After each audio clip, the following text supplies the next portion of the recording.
Hello dear students, we are your physics subject faculties and we welcome you Allen Digital IHL platform. IHL का मतलब है interactive and happy learning. Yes sir, और Elon की ताकत Elon का academic है। अब हम इस बेस्ट टेक्नोलॉजी के साथ जुड़कर यहां हम एलन की दोनों फैकल्टीज आपस में इंटरेक्ट करते हुए टॉपिक्स की कॉन्सेप्ट को समझाएंगे ताकि आपकी लर्निंग बहुत ही हैप्पीली मैनर में रहे। So let's begin with our topic modern physics.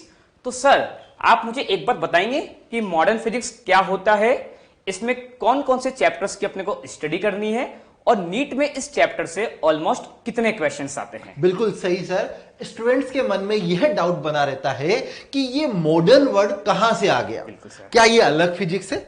तो मैं आपको बताना चाहता हूं डियर स्टूडेंट्स कि जो आप 11th में फिजिक्स पढ़ के आए थे उस फिजिक्स को हम बोलते हैं क्लासिकल फिजिक्स। बिल्कुल। क्लासिकल फिजिक्स में हम मैक्रोस्कोपिक पार्टिकल्स के ऊपर स्टडी करते हैं। मैक्रोस्कोपिक पार्टिकल्स ऐसे पार्टिकल जिनका मास ज्यादा होता है। उन पार्टिकल्स के ऊपर जब फिजिक्स के फंडामेंटल रूल्स और रेगुलेशन को अप्लाई किया गया तो वो वैलिड थे। पर कुछ ऐसे पार्टिकल्स हमें मिले जो माइक्रोस्कोपिक पार्टिकल्स थे। आई थिंक माइक्रोस्कोपिक पार्टिकल्स आप जानते होंगे क्या होते हैं sir? Electrons like particles, small particles जिनको बिना माइक्रोस्कोप की हेल्प से हम नहीं देख सकते। उन माइक्रोस्कोपिक पार्टिकल्स के ऊपर जब हमने फिजिक्स के फंडामेंटल रूल्स को अप्लाई किया तो उनमें से कई रूल्स एप्लीकेबल ही नहीं रहे। तो एक नई ब्रांच की रिक्वायरमेंट हुई जिसको बोल दिया गया, हमने कहा उसको क्या कहा? Modern physics. मॉडर्न फिजिक्स का नाम रखा गया। तो इस चैप्टर में हम मॉडर्न फिजिक्स के बारे में यहाँ पे डिटेल में स्टडी करेंगे। आपका सेकंड क्वेश्चन था कि मॉडर्न फिजिक्स में कितने क्वेश्चंस आते हैं। तो पहले उससे पहले मैं बताऊं कि इस मॉडर्न फिजिक्स को हम कितने पार्ट्स में डिवाइड करते हैं। तो मॉडर्न फिजिक्स में हम सबसे पहले बात करेंगे फोटो इलेक्ट्रिक इफेक्ट की, उसके बाद हम पढ़ेंगे मैटर वेव, नेक्स्ट वन हम न्यूक्लियर फिजिक्स पढ़ेंगे और लास्ट में हम बात करेंगे रेडियो एक्टिविटी की। और जहां तक नीट में पूछे जाने वाले क्वेश्चंस का सवाल है तो इस मॉडर्न फिजिक्स चैप्टर से हर एक टॉपिक से एक एक क्वेश्चन एग्जाम में पूछा जाता है और यहां से हम कह सकते हैं एटलीस्ट 4 to 5 क्वेश्चन हर साल नीट एग्जाम में आता ही है। ये पैटर्न ही है। और ये जो क्वेश्चंस आते हैं स्टूडेंट्स, ये इतने इजी है कंपैरेटिवली बाकी टॉपिक से, तो आप आसानी से इसमें स्कोर कर सकते हो और ये टॉपिक आपकी रैंक को बूस्ट भी कर सकता है। तो सर, हम यहां पर मॉडर्न फिजिक्स में इन 4 टॉपिक्स को पढ़ने वाले हैं और इन 4 टॉपिक में सबसे पहले हम स्टार्ट करेंगे फोटो इलेक्ट्रिक इफेक्ट। तो sir, photo electric effect start करें। Okay sir. So before we start photo electric effect, let us discuss a basic topic of this chapter which is electron emission। तो देखिए बच्चों, electron emission क्या होता है पहले मैं आपको समझाता हूं। तो हम जानते हैं कि हमारे पास मेटल्स के अंदर बहुत सारे फ्री इलेक्ट्रॉन्स अवेलेबल होते हैं। या मैंने सपोज कर लिया ये एक मेटल है, ये मेटल मैंने शो कर रखा है और इस मेटल के अंदर बहुत सारे ये है फ्री वाले इलेक्ट्रॉन जो ये दिखा रखे हैं आपको। और ये फ्री इलेक्ट्रॉन्स इस मेटल सरफेस के अंदर फ्रीली रैंडमली किसी भी डायरेक्शन में रोम या घूमते रहते हैं, चलते रहते हैं। इनके पास स्पीड होती है और ये लगातार मोशन करते रहते हैं। अब यदि ये यहां पे फ्री इलेक्ट्रॉन से मेरा क्या मतलब है, पहले मैं आपको ये बता देता हूं। ऐसे इलेक्ट्रॉन्स जिन इलेक्ट्रॉन्स का न्यूक्लियस के साथ अट्रैक्शन फोर्स बहुत कम हो, या ऐसे इलेक्ट्रॉन्स जो आउटर मोस्ट शेल में प्रेजेंट होते हैं, उन इलेक्ट्रॉन्स को हम यहां पे क्या बोलते हैं? फ्री इलेक्ट्रॉन्स बोलते हैं। तो फ्री इलेक्ट्रॉन्स से मेरा मतलब आपको समझ में आ गया होगा सर। इसका मतलब कि किसी मेटल में फ्री इलेक्ट्रॉन्स के अलावा भी दूसरे टाइप के इलेक्ट्रॉन्स भी होते हैं? बिल्कुल सर, इसके अंदर फ्री इलेक्ट्रॉन्स भी होते हैं और इसके अंदर बॉन्डेड इलेक्ट्रॉन्स भी होते हैं। लेकिन फोटो इलेक्ट्रिक इफेक्ट जो होता है वो केवल और केवल फ्री इलेक्ट्रॉन्स की वजह से होता है। Okay sir, thank you. Students को ये बात काफी क्लियरली समझ में आ गई होगी। बिल्कुल सर, ठीक है सर। अब सर आगे बात होती है कि यदि ये फ्री इलेक्ट्रॉन्स इस मेटल सरफेस के अंदर कॉन्टिन्यूस मोशन कर रहे हैं, इनके पास यदि स्पीड है, तो क्या ये इलेक्ट्रॉन मेटल की सरफेस से बाहर निकलने का ट्राई करते हैं या नहीं करते? अब बात ये होती है सर, क्या आप कह रहे हैं यहां से इलेक्ट्रॉन्स बाहर निकलेंगे, तो क्या इस प्रोसेस में इस मेटल के ऊपर कोई चार्ज आएगा? बिल्कुल सर, आएगा। क्योंकि इलेक्ट्रोस्टैटिक में हमने बेसिकली पढ़ा है कि यदि किसी बॉडी से इलेक्ट्रॉन बाहर निकलने जाता है तो उस बॉडी के ऊपर पॉजिटिव चार्ज आ जाता है। सेम केस यहां भी होगा। तो यहां पे मैंने सपोज कर लिया, लेट सपोज ये एक इलेक्ट्रॉन है, इस इलेक्ट्रॉन के पास स्पीड भी है और एनर्जी है। तो क्वेश्चन ये कि क्या ये इलेक्ट्रॉन मेटल की सरफेस से बाहर निकलने का ट्राई करता नहीं करता, ये इधर बाहर जाना चाहता है क्या? तो जैसे ये वाला इलेक्ट्रॉन मेटल की सरफेस से बाहर निकलता है, बाहर निकलते ही इस मेटल के ऊपर एक पॉजिटिव का चार्ज या पॉजिटिव का आयन आ जाता है और ये पॉजिटिव का आयन इस इलेक्ट्रॉन को अट्रैक्टिव फोर्स से वापस मेटल की सरफेस के अंदर खींच लेता है। तो जितने भी इलेक्ट्रॉन्स आपको दिख रहे हैं ये मेटल की सरफेस से बाहर जाने का ट्राई तो करते हैं, बट ये पॉजिटिव आयन इन सभी के सभी इलेक्ट्रॉन्स को वापस मेटल की सरफेस में अंदर खींच लेते हैं और ये इलेक्ट्रॉन यहां से बाहर नहीं निकल पाते। तो अब बात ये होती है, तो क्या इन इलेक्ट्रॉन को निकालना है यदि मेटल की सरफेस से, तो किस तरीके से फिर हम इलेक्ट्रॉन को मेटल की सरफेस से बाहर निकाल सकते हैं? तो यदि मुझे इस इलेक्ट्रॉन को मेटल की सरफेस से बाहर निकालना है तो मुझे इस इलेक्ट्रॉन को एडिशनल या एक्सटर्नली एनर्जी देनी पड़ेगी। वो मुझे एनर्जी कितनी देनी पड़ेगी? तो बच्चों देखो यहां पे ये पॉजिटिव वाला आयन, ये जो पॉजिटिव आयन है ये इस इलेक्ट्रॉन को जितने अट्रैक्टिव फोर्स से अंदर की ओर खींच रहा है, यदि इतनी ही मिनिमम अमाउंट की एनर्जी मैं इस इलेक्ट्रॉन को बाहर की ओर प्रोवाइड कर दूं तो क्या ये इलेक्ट्रॉन इस मेटल की सरफेस से बाहर आ सकता है क्या? हाँ बच्चों, आ सकता है। तो हमको इस प्रोसेस में एक मिनिमम अमाउंट ऑफ एनर्जी देनी पड़ेगी उस इलेक्ट्रॉन को मेटल की सरफेस से बाहर निकालने के लिए, और उस मिनिमम अमाउंट ऑफ एनर्जी को सर हम क्या बोलते हैं? Work function. बिल्कुल सही सर। अब ये देखो लास्ट पॉइंट है, electrons are free to roam within the metal. मैंने आपको बता दिया इलेक्ट्रॉन्स इस मेटल में फ्रीली मतलब फ्री है रोम करने के लिए, घूमने के लिए, yet they are not free to escape freely from the metal, but वो इस मेटल से बाहर नहीं निकल सकते जब तक उनको मिनिमम एनर्जी या वर्क फंक्शन के बराबर एनर्जी प्रोवाइड नहीं कर दी जाती है। तो ये होती है इलेक्ट्रॉन फिनोमेना। किसी भी इलेक्ट्रॉन एमिशन फिनोमेना, किसी भी इलेक्ट्रॉन को यदि मेटल सरफेस से बाहर निकालना है तो उसको एक मिनिमम अमाउंट की एनर्जी देके हम मेटल सरफेस से बाहर निकलवा सकते हैं। उस मिनिमम अमाउंट की एनर्जी को बोलते हैं वर्क फंक्शन। चलो आगे देखते हैं। तो सर हम ये कंक्लूजन यहां से निकाल सकते हैं कि पहली बात तो इलेक्ट्रॉन इमिशन फ्री इलेक्ट्रॉन्स का होगा। बिल्कुल सर, बिल्कुल। फ्री इलेक्ट्रॉन्स को बाहर निकालने के लिए एक मिनिमम एनर्जी के बराबर या उससे ज्यादा एनर्जी देनी पड़ेगी। बिल्कुल सही, बिल्कुल इलेक्ट्रॉन इमिशन। तो नेक्स्ट हम आगे बढ़ते हैं, तो हम बात करते हैं टाइप्स ऑफ इलेक्ट्रॉन इमिशन। जैसा कि सर ने कहा कि किसी मेटल से इलेक्ट्रॉन्स को बाहर निकालने के लिए एनर्जी देना जरूरी है। तो आप किसी मेटल को कितने टाइप से एनर्जी दे सकते हो, तो हम यहां पर टाइप्स ऑफ इलेक्ट्रॉन इमिशन को देखने वाले हैं। तो अगर हमारे पास कोई मेटल है, हम उस मेटल को हीट एनर्जी सप्लाई कर देते हैं, थर्मल एनर्जी सप्लाई कर देते हैं, तो इसे कहा जाता है थर्मो आयनिक एमिशन। जैसे हमारे पास सपोज कीजिए ये एक मेटल है, इस मेटल को मैं हीट एनर्जी सप्लाई कर रहा हूं, इसको हमने क्या करा, हीट एनर्जी दे दी। जब इसको हीट एनर्जी दे रहे हैं तो ये मेटल हीट अप होके इस सरफेस से इलेक्ट्रॉन्स इमिट कराना स्टार्ट कर देगा और इस प्रोसेस को बोला गया थर्मोआयनिक एमिशन। बिल्कुल। थर्मोआयनिक एमिशन का प्रैक्टिकल एग्जांपल हम कह सकते हैं इलेक्ट्रॉन गन, जो कि हम आगे पढ़ेंगे डेविसर जर्मर एक्सपेरिमेंट में, जो हमारा नेक्स्ट चैप्टर आएगा मैटर वेव, हम वहां पर इसको डीपली स्टडी करने वाले हैं। नेक्स्ट आता है हाई इलेक्ट्रिक फील्ड इमिशन या फील्ड इमिशन। आप क्या करें, इस मेटल को, जो ये मेटल हमारे पास था, इस मेटल को हम यहां पर एक हाई इलेक्ट्रिक फील्ड के बीच में सेटअप कर देते हैं। एक हाई इलेक्ट्रिक फील्ड हमने लगा दी। एक हाई इलेक्ट्रिक फील्ड जब हम यहां पे लगा रहे हैं तो इस हाई इलेक्ट्रिक फील्ड के इन्फ्लुएंस के कारण इस मेटल सरफेस से इलेक्ट्रॉन बाहर निकलना स्टार्ट कर देते हैं और इसे बोला गया फील्ड इमिशन या इलेक्ट्रिक फील्ड इमिशन। और नेक्स्ट और सबसे इंपॉर्टेंट जो हमारे पास यहां पर आता है, जिसको हम काफी डिटेल में देखना चाहते हैं, और वो हमारे पास क्या है, फोटो इलेक्ट्रिक इफेक्ट। हम पढ़ना चाहते हैं फोटो इलेक्ट्रिक इफेक्ट, जो हमने कहा था एक क्वेश्चन डेफिनेटली यहां से पूछा जाता है। तो फोटो इलेक्ट्रिक इफेक्ट, फोटो मतलब लाइट। बिल्कुल सही। तो हम यहां पर मेटल को कौन सी एनर्जी देने वाले हैं, लाइट एनर्जी। हम मेटल के ऊपर लाइट गिराएंगे और जैसे हमारे पास ये अगर कोई मेटल है, इस मेटल में जैसा कि आपने कहा था कि millions of billions of electrons है, फ्री इलेक्ट्रॉन्स की हम बात कर रहे हैं, इस मेटल के ऊपर हम लाइट एनर्जी यहां पे स्ट्राइक कराएंगे। जब लाइट एनर्जी यहां गिर रही है तो इस मेटल से इलेक्ट्रॉन्स इमिट होना स्टार्ट हो जाते हैं और इस प्रोसेस को बोला गया फोटो इलेक्ट्रिक इमिशन या फोटो इलेक्ट्रिक इफेक्ट। बिल्कुल सर, बिल्कुल। अब ध्यान देने वाली बात सर यहां पर क्या है कि आपको जब मेटल से इलेक्ट्रॉन्स को इमिट कराना है तो एक मिनिमम एनर्जी या उससे ज्यादा एनर्जी देनी पड़ेगी, जो कि आपने प्रीवियस स्लाइड में बताई थी, क्योंकि वहां पर पॉजिटिव अट्रैक्शन इलेक्ट्रॉन को मिल रहा था मेटल से। तो उसी को ओवरकम करने के लिए आपको एक मिनिमम एनर्जी देनी। बिल्कुल सर। तो हम क्या कह सकते हैं कि minimum energy required to bring out the electron from the metal surface, और वो मिनिमम एनर्जी कहलाती है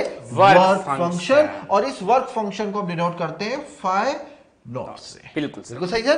तो हम वर्क फंक्शन की अगर बात करें तो पहली बात, वर्क फंक्शन डिपेंड करता है मेटल के सरफेस के नेचर पे। मेटल पे सरफेस पर मेटल सरफेस चेंज नहीं हो रहा तो वर्क फंक्शन भी चेंज नहीं होगा।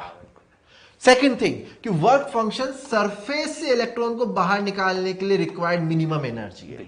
अगर आप मेटल की डेप्थ की बात करें तो डेप्थ के साथ वर्क फंक्शन में कोई चेंजेस नहीं होते, चाहे मेटल आपके पास थिन हो या थिक हो, वर्क फंक्शन उसके सरफेस से इलेक्ट्रॉन को बाहर निकालने के लिए रिक्वायर्ड एनर्जी है। जैसे आपके पास कोई इलेक्ट्रॉन यहां पर है या सरफेस पर है, ये इलेक्ट्रॉन बाहर निकलेगा, सरफेस से निकल रहा है, ये इलेक्ट्रॉन भी बाहर निकलने के लिए सरफेस तक तो जाएगा ही सही। अब सरफेस तक पहुंच गया, उसके बाद ये बाहर निकलेगा, पर कितनी एनर्जी खर्च करेगा? वर्क फंक्शन के बराबर। आई थिंक ये बात स्टूडेंट्स को क्लियर हो चुकी है। बिल्कुल सर, बिल्कुल सर, आपने बहुत अच्छी तरीके से बताया। तो चलिए आगे। तो नेक्स्ट स्लाइड की हम बात करते हैं, वो है फोटोन थ्योरी ऑफ लाइट। तो यदि हमको फोटो इलेक्ट्रिक इफेक्ट, जैसा कि सर ने आपको बताया कि किसी मेटल सरफेस के ऊपर लाइट गिराने पर इलेक्ट्रॉन का इमिशन को फोटो इलेक्ट्रिक इफेक्ट कहते हैं। तो यदि आपको फोटो इलेक्ट्रिक इफेक्ट समझना है तो उसको समझने से पहले हमको समझना पड़ेगा, बहुत ही इंपॉर्टेंट टॉपिक है फोटोन थ्योरी ऑफ लाइट, जिसे हम क्वांटम थ्योरी ऑफ लाइट से भी जानते हैं। तो देखिए हम ये देखते हैं यहां पे कि फोटॉन्स क्या होते हैं, फोटॉन किसे बोलते हैं और फोटॉन्स की क्या क्या प्रॉपर्टीज होती है। तो सबसे पहली बात करता हूं फोटॉन क्या होता है। तो देखिए फोटॉन के बारे में यदि मैं लिखूं तो फोटॉन होता है, सिंपल टर्म में लिखूं तो photon is equal to energy packet. Energy के पैकेट को या एनर्जी के बंडल को या एनर्जी का क्वांटा फोटॉन कहलाता है। ये सिंपल मैंने इसको डिफाइन कर दिया। तो ध्यान रखना, फोटोन का मतलब एनर्जी का बंडल या एनर्जी के पैकेट्स। इस लाइन का यह मतलब है कि जब भी लाइट किसी सरफेस पर स्ट्राइक करेगी या मैटर पर स्ट्राइक करेगी तो लाइट छोटे छोटे टाइनी पैकेट्स की फॉर्म में मेटल से स्ट्राइक करेगी, और उन छोटे छोटे टाइनी एनर्जी के पैकेट्स को कहा जाता है फोटोन। तो फोटोन का मतलब आपको समझ में आ गया होगा कि when light behaves as a quanta, light quanta के फॉर्म में बिहेव करेगी when it interact with the matter surface. तो ये ध्यान रखना, जब भी मैटर सरफेस से इंटरेक्शन होगा तो फोटॉन्स की फॉर्म में इंटरेक्शन होगा, और उन एनर्जी के क्वांटम को हम क्या बोलते हैं? फोटॉन्स बोलते हैं। तो क्या सर हम यहां से ये कंक्लूजन निकाल सकते हैं कि हमने लाइट वेव को छोटे छोटे पैकेट्स में तोड़ दिया? बिल्कुल सही बोला। जैसा कि अगर ये हम बोले कि ये कोई लाइट का सोर्स है, हाँ। एक सोर्स है और ये लाइट यहां पर रेडिएट कर रहा है। बिल्कुल सर। तो इस लाइट को आप छोटे छोटे पैकेट्स में बिल्कुल सर, ब्रेक कर रहे हो, और इसी को आपने कहा सर, इसी का बिल्कुल सर ने बहुत अच्छे से समझाया। इन छोटे छोटे एनर्जी के पैकेट्स को अपन क्या बोलते हैं? फोटॉन्स बोलते हैं। तो फोटो इलेक्ट्रिक इफेक्ट आपको समझना हो तो हम लाइट को यहां पर छोटे छोटे एनर्जी के पैकेट से मिलकर बना हुआ मानेंगे। ये तो ही फोटोन की डेफिनेशन। अब चलते इसकी प्रॉपर्टीज की ओर। तो सबसे पहली प्रॉपर्टीज की बात करूं यदि मैं फोटोन की, तो फोटोन जब मोशन करता है तो उस फोटोन की जो स्पीड होती है वो स्पीड ऑफ लाइट के इक्वल होती है। तो photon always travel with speed of light in vacuum. Vacuum में फोटोन की स्पीड हमेशा स्पीड ऑफ लाइट के इक्वल होती है। अब नेक्स्ट प्रॉपर्टी देखते हैं। हम ये कहने वाले हैं कि जो फोटोन है वो किसी लाइट सोर्स से जब निकल रहा है तो उस फोटोन की जो एनर्जी है वो फिक्स्ड होती है। फिक्स होती है मींस कि एक लाइट सोर्स, अगर हमने कहा ये एक सोर्स है और ये लाइट रेडिएट कर रहा है, जब ये लाइट रेडिएट कर रहा है तो यहां से जो फोटोन्स बाहर जा रहे हैं इनकी एनर्जी फिक्स्ड है। अगर ये सोर्स भी फिक्स्ड है, कोई दूसरा सोर्स होगा तो उस फोटोन्स की एनर्जी डिफरेंट होगी, पर उस सोर्स से निकलने वाले सारे फोटोन्स सेम एनर्जी के होंगे। अब जब इन फोटोन्स की एक फिक्स एनर्जी है तो ऑब्वियस है इनके पास फिक्स मोमेंटम भी होगा। तो हम ये कह सकते हैं each photon having finite energy and momentum. बिल्कुल सर। ओके सर, तो आगे बढ़ते हैं सर हम। अब देखिए सर, हर फोटॉन्स के पास कितनी एनर्जी होती है, अब हम ये कैलकुलेट करते हैं। तो अकॉर्डिंग टू प्लैंक, प्लैंक ने ये बताया था कि किसी भी जो फोटॉन्स की जो एनर्जी होती है, अकॉर्डिंग टू प्लैंक, किसी भी फोटॉन के पास जो एनर्जी होती है वो उसकी फ्रीक्वेंसी के डायरेक्टली प्रोपोर्शनल होती है, ऐसा प्लैंक ने बताया था। और जब हम प्रोपोर्शनल का साइन हटाते हैं तो यहां पे एक कांस्टेंट आएगा और उस कांस्टेंट को हम बोलते हैं यहां पे h, जिसे हम प्लैंक कांस्टेंट भी बोलते हैं। तो पहला फॉर्मूला आ गया हमारे पास। आपको यदि किसी भी फोटोन की एनर्जी की बात करनी, each and every photon has definite energy और उसकी वैल्यू होती है h इंटू न्यू। और हम since we know very well that nu is equal to होता है c upon lambda, c upon lambda. तो जैसे मैं न्यू की वैल्यू यहां पुट करूंगा तो फोटोन की एनर्जी का एक और फॉर्म आ जाएगा E equal to H C by lambda. तो कभी भी आपको फोटोन की एनर्जी की बात की जाए तो या तो आप एच न्यू बोल दीजिए या आप एच सी बाय लैम्डा बोल दीजिए। अब यहां पे मैं एच के बारे में थोड़ा आपको इसकी वैल्यू बता देता हूं। यहां पे एच क्या है, यहां पे इस एच को हम बोलते हैं प्लैंक कांस्टेंट, जो कि प्लैंक के ऑनर में दिया गया था इसका नाम। और इस कांस्टेंट की वैल्यू होती है एक्सपेरिमेंटली 6.62 या 6.63 इंटू 10 की पावर -34 जूल इंटू सेकेंड। ये एच की वैल्यू आपको जो दे रखी है ये जूल इंटू सेकेंड में दे रखी है एसआई यूनिट में। कभी कभी आपको इस एच की वैल्यू इलेक्ट्रॉन वोल्ट में भी नीड होगी, इलेक्ट्रॉन वोल्ट इंटू सेकंड में। तो मैं इस जूल इंटू सेकंड को इलेक्ट्रॉन वोल्ट इंटू सेकंड में कन्वर्ट कर देता हूं। तो हम जानते हैं from electrostatics, electron volt energy की सबसे छोटी यूनिट होती है और 1 इलेक्ट्रॉन वोल्ट की डेफिनेशन होती है 1.6 इंटू 10 की पावर -19 जूल। तो इस रिलेशन से मैं इस h की वैल्यू को इलेक्ट्रॉन वोल्ट इंटू सेकंड में यदि कन्वर्ट करना चाहूं तो ये जो h है हमारे पास 6.62 इंटू 10 की पावर -34 में यदि मैं 1.6 इंटू 10 की पावर -19 का डिवाइड कर देता हूं तो ये वैल्यू जूल इंटू सेकंड से इलेक्ट्रॉन वोल्ट इंटू सेकंड में कन्वर्ट हो जाएगी। अब देखिए इसे सॉल्व करते हैं। ये 16 है, 1.6 16 मान लेता हूं अभी, और ये 66 है ऑलमोस्ट। तो 16 के टेबल में अप्रोक्सीमेटली 4 टाइम्स ही आता है, 16 4 जा 64। तो जब इसको सॉल्व करते हैं h की वैल्यू को तो इस h की वैल्यू आती है अप्रोक्सीमेटली 4.132 इंटू पावर चेक कर लेते हैं। ये पावर -34 है, ये पावर -19 है। -19 जब ऊपर जाएगा तो +19 बन जाएगा। -34 और +19 होता है 10 की power -15 electron volt into second. तो जब भी न्यूमेरिकल में आपको h की value electron volt into second में चाहिए तो आप ये वैल्यू पुट कर देना, और जूल इंटू सेकेंड में चाहिए तो आप ये वैल्यू पुट कर देना। तो ये तो बात हुई फोटोन की एनर्जी की कि फोटोन के पास कितनी एनर्जी होती है, और प्लैंक कांस्टेंट के बारे में मैंने आपको बता दिया। तो ये फॉर्म सर न्यूमेरिकल्स में काम आए। बिल्कुल सर। ओके सर, आगे बढ़ते हैं। अब बात करते हैं मोमेंटम की। मोमेंटम की यदि बात करें तो जो फोटोन का जो मोमेंटम होता है, यदि मैं अकॉर्डिंग टू आइंस्टीन इक्वेशन से लिखूं कि किसी भी पार्टिकल की जो टोटल एनर्जी होती है वो E इक्वल टू होती है mc²। आइंस्टीन ने ऐसा बताया था। क्या मैं इस इक्वेशन को मॉडिफाई करके ऐसा लिख सकता हूं कि E equal to mc into C? क्या बिल्कुल बात सही है सर? बिल्कुल। और हम जानते हैं कि फोटोन जब ट्रेवल करता है वैक्यूम में तो जो उसकी स्पीड होती है वो लाइट की स्पीड के बराबर होती है। और m इंटू वी को अपन क्या बोलते हैं? मोमेंटम। तो ये जो मोमेंटम होगा किसका होगा सर? फोटोन का। तो m इंटू सी को मैंने मोमेंटम लिख दिया, स्मॉल p से मैंने डिनोट किया मोमेंटम को यहां पे, into C equal to E। तो यहां से जो मोमेंटम का फॉर्मूला निकल के आता है P equal to E by C होता है। तो हर एक फोटोन के पास जो मोमेंटम होता है वो E बाई सी होता है, जो कि मैंने यहां लिखा हुआ है, ये दिख रहा है।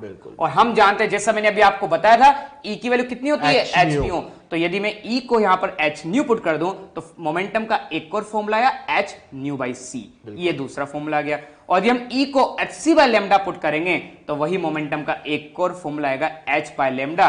तो किसी भी फोटोन के पास जो एनर्जी होती है वो बच्चों कितनी होती है? h न्यू या एच सी बाय लैम्डा, हर फोटोन के पास। और मोमेंटम कितना होता है? P equal to h by lambda होता है। अब यहां पे लास्ट बात और देख लीजिए, क्योंकि इस इक्वेशन में h भी कांस्टेंट है और c भी कांस्टेंट है, दोनों कांस्टेंट है, तो दोनों कांस्टेंट को मैं सॉल्व करके एक डेफिनेट वैल्यू निकाल लेता हूं। तो इस hc की वैल्यू जो इलेक्ट्रॉन वोल्ट में कैलकुलेट की गई इनटू एंगस्ट्रॉम में, उस hc की वैल्यू सॉल्व करने पर आती है 12400 इलेक्ट्रॉन वोल्ट इनटू एंगस्ट्रॉम।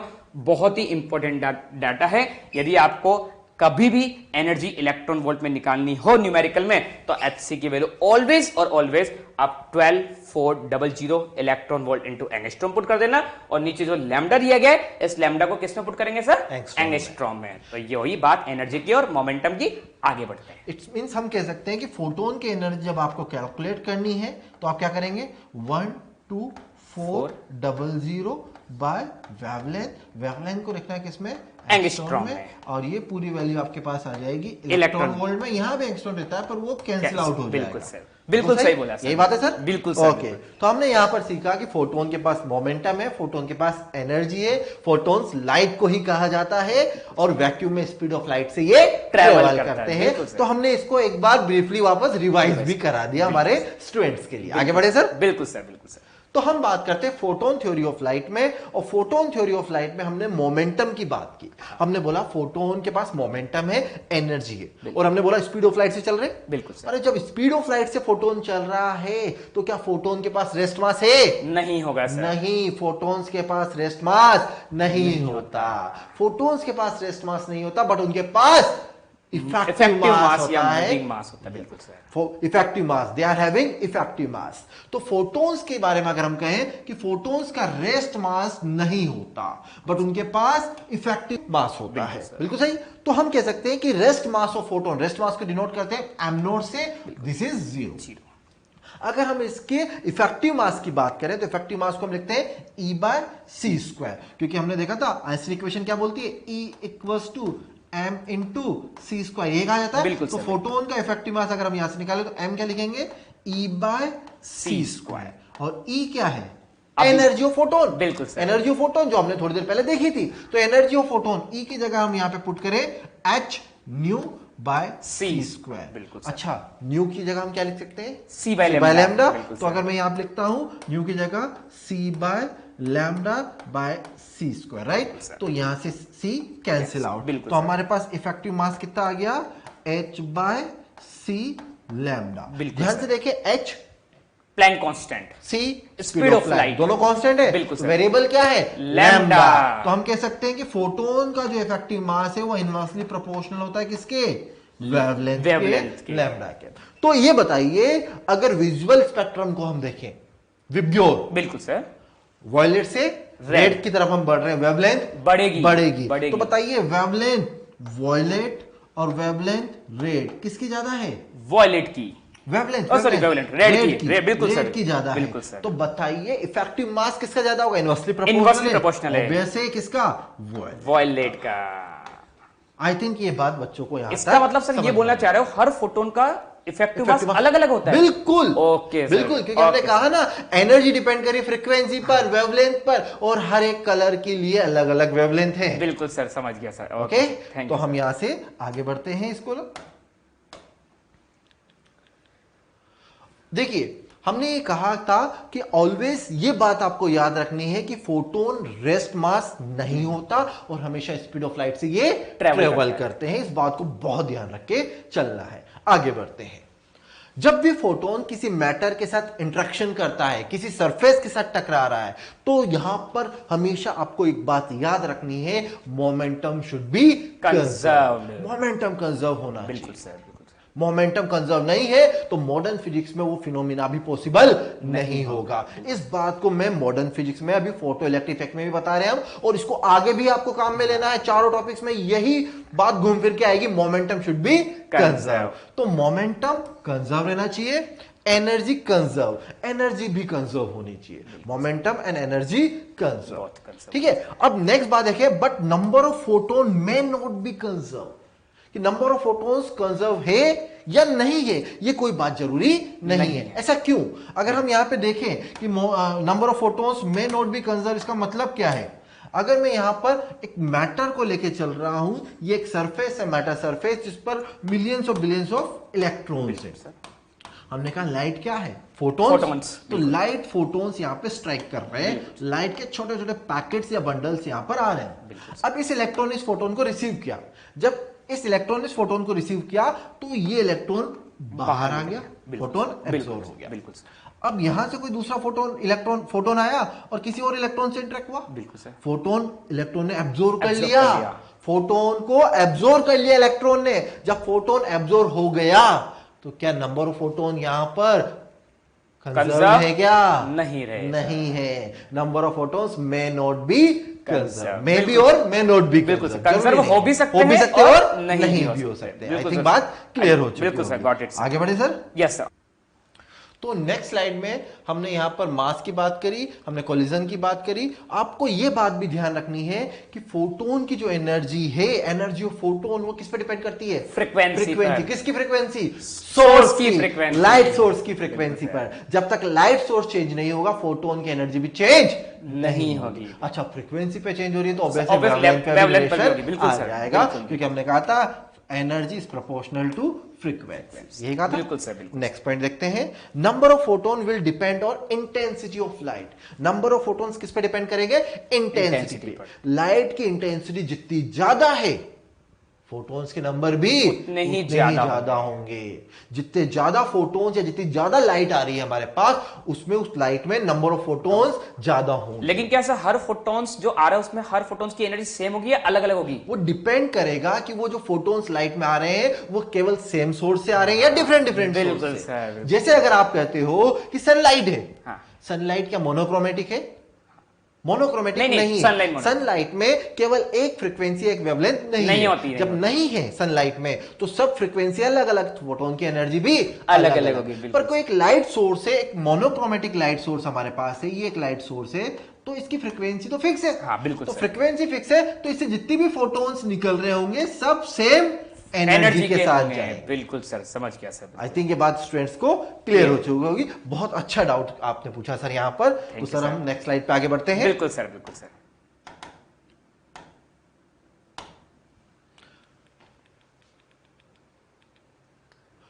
अब देखते हैं हम, तो हमने फोटॉन्स की बेसिक प्रॉपर्टीज सर और मैंने दोनों ने मिलकर डिस्कस कर ली। अब जो भी हमने बेसिक फॉर्मूले पढ़े हैं उनसे रिलेटेड हम कुछ क्वेश्चंस देखते हैं। तो सबसे पहला मैंने क्वेश्चन यहां पे प्लॉट किया हुआ है, what is the range of energies for the visible light. तो यहां पर आपको एक विजिबल लाइट का स्पेक्ट्रम शो कर रखा है और विजिबल लाइट के स्पेक्ट्रम में आपको पता है कि वो विबग्योर से शो किया जाता है।